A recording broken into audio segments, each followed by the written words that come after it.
this was a time for prayer and thought over this past weekend, and just like it was, frankly, when we decided to get into this race. Karen and I and the kids sat at the kitchen table and talked about our hopes and fears and our concerns, and we were very concerned about our role as being the best parents we possibly could to our children in making sure that they had a country that was, well, where the American dream was still possible. And I think that a lot of concerns that we had, that Karen and I had in particular for our family, was that with what was going on in Washington, D.C., and all of the problems that you've heard me talk about on the campaign trail, that American dream was slipping not just from the hands of average Americans, but for all Americans, that dream was slipping away, and that we had to, as good parents, to go out and do what we could to take on that responsibility for our children and for children across this country. And so we started out almost a year ago now in Somerset, Pennsylvania, and I told, well, my story, our story of our family, and my grandfather who came to this country and worked in the coal mines, and my father who served our country in World War II. And as you had throughout the course of this campaign, talked about my stories and stories of our families. But after a while, it became less about my stories and more about what kept us going were your stories. Stories of people across America that we had the privilege of getting a chance to know and to interact with. You know, when you travel around, one such story was a guy named Chuck who had a pickup truck and joined our team and drove us around in his Dodge Ram pickup truck for months on end, and did so as a volunteer because he believed that we provided the best opportunity to turn this country around. And I met a lot of folks in Iowa that I'll never forget. Folks like Sam Clovis, who's a talk show host, and I'll never forget this fighter pilot, man of very strong convictions, welling up and tearing up about what was going on with our country, and particularly with our national security, and laying out not a three-legged stool of Ronald Reagan, but a four-legged stool, with the Constitution being one of those vitally important legs that we had forgotten about. People like Wendy Jensen, who was our best volunteer, 5,000 phone calls. And just a few days before the primary, because she was someone who was dealing with a disability, dealing with an illness, she passed away shortly before the caucus. But was someone that I remembered her passion for the least of us, those who are on the margins of society, as many would have looked at her.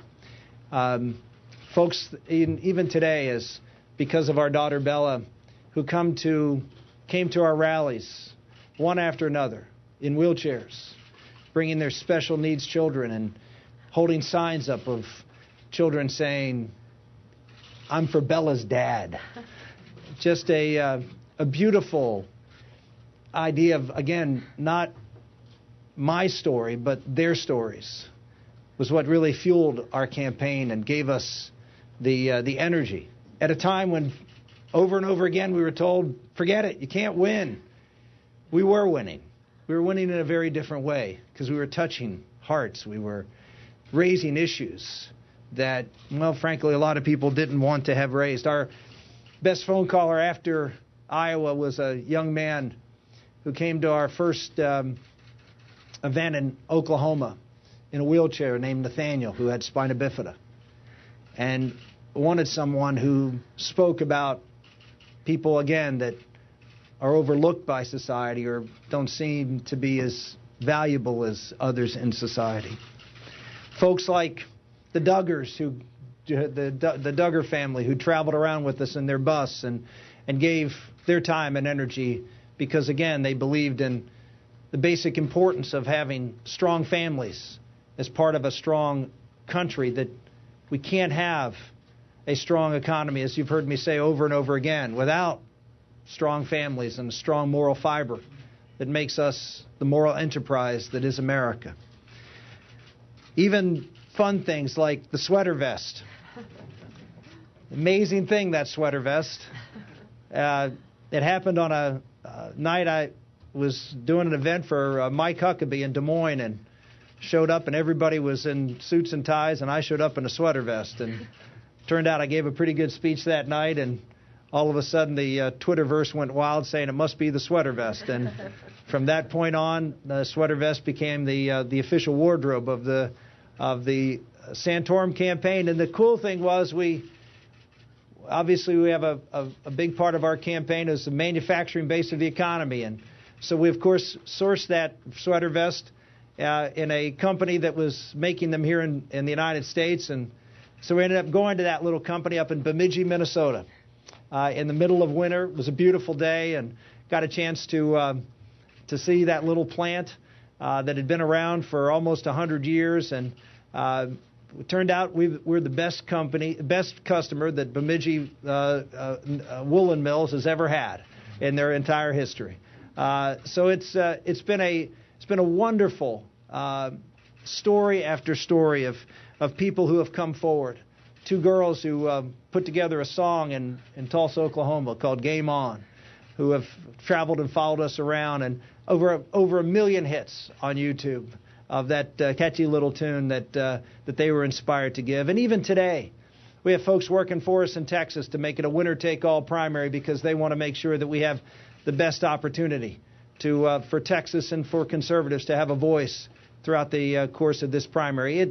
It has been inspiring to me, the story after stories that we've been engaged with, and it turns out that it really wasn't my voice that I was out communicating. It was your voice, the voice that you gave me from the stories and experience I had. And that's what people say, how did this happen? How were we able to come from nowhere? It's because I was smart enough to figure out that if I understood and felt at a very deep level what you were experiencing across America and tried to be a witness to that, to try to be, in a sense, an interpreter of that your voice could be heard and miracles could happen. And so it did. Miracle after miracle. This race was as improbable as any race that you will ever see for president. I want to thank God for that, and I want to thank all of you. Thank all of you across this country for what you have given, well, hopefully not just me and our family, but what you've given, which is a voice to those who are in many cases voiceless. And we have tried to be a witness not just for your stories and your voice, but to provide a positive and hopeful vision, not a negative campaign. We traveled around and did 385 town hall meetings in Iowa. We weren't out there trashing anybody.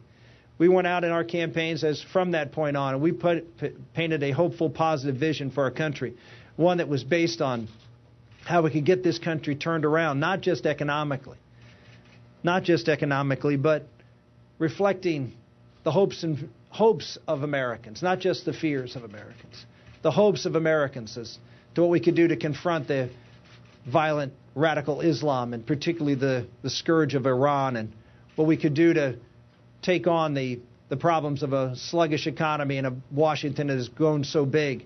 We put forth concrete, solid plans that many of which came from the people that I had an opportunity to interact with throughout the course and time of this campaign. We did focus a lot, yes, on the families and on the dignity of human life and on the moral enterprise that is America. And I know Joe Klein will be upset about this, but one of my favorite articles was the one that he wrote, where his headline was Rick Santorum's Inconvenient Truths, and talked about things that maybe we should talk about a little bit more, but somehow gets shoved aside in the public discourse. We talked about how we were going to build a great country from the bottom up, and we carried around our copy of the Constitution. And of course, it was that Constitution that got the Tea Party folks excited, legitimately so, about the Operator's Manual of America being discarded by those in Washington. And I think what I tried to bring to the battle was what Abraham Lincoln brought to this battlefield back in 1863 on November 19th, when he talked about this country being conceived in liberty and dedicated to the proposition that all men are created equal. He was quoting, of course, the Declaration of Independence, conceived in that declaration.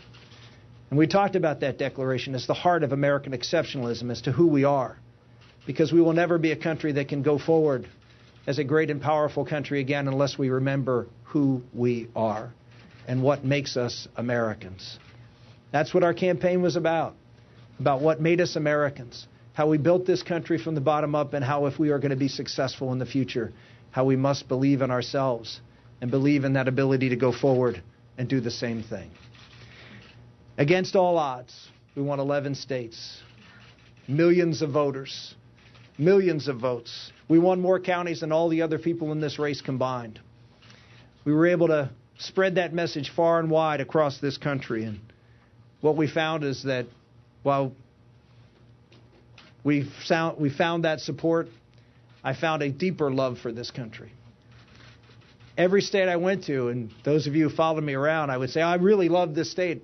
It was a love affair for me, going from state to state and seeing the differences, but seeing the wonderful, wonderful people of this country who care deeply about where this country is going in the future, care deeply about those who are out there paddling alone, who are feeling left behind and in some respects feeling hopeless and want to do something. Well, ladies and gentlemen, we made a decision to get into this race at our kitchen table and against all the odds.